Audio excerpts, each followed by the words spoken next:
I don't know ಏನು sweet ಅಂತ, but uncle ಕೊಟ್ಟರಿದು. Let me taste. ಇದು 1 ರೂಪಿ ಅಂತೆ. ಸಿ ಇಷ್ಟು sweet 1 rupee. It was very small. ಅಂದರೆ ಚಿಕ್ಕ ಕೋವಾ ಸಿಕ್ತಿತ್ತು, ಬಟ್ ಈ ಸ್ವೀಟ್ ನಾನು ತಿಂದಿಲ್ಲ ಇವತ್ತು. Let me taste.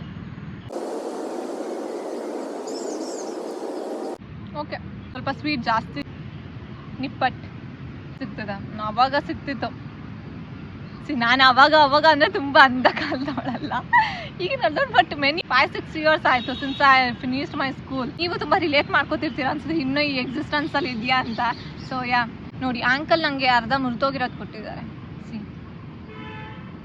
ನಂಗೆ ಲಾಸ್ ಆಯಿತು.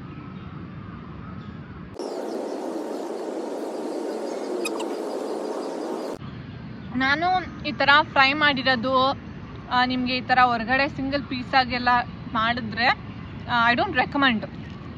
ವೈ? ಬಿಕಾಸ್ ಅದು ಶೆಲ್ಫ್ ಲೈಫ್ ನಮ್ಗೆ ಗೊತ್ತಿರಲ್ಲ, ಯಾವ ಆಯಿಲಲ್ಲಿ ಫ್ರೈ ಮಾಡಿರ್ತಾರೆ ಗೊತ್ತಿರಲ್ಲ, ಏನೂ ಗೊತ್ತಿರಲ್ಲ, ಮ್ಯಾನುಫ್ಯಾಕ್ಚರಿಂಗ್ ಎಕ್ಸ್ಪೈರಿ ಡೇಟ್ ಏನೂ ಗೊತ್ತಿರಲ್ಲ.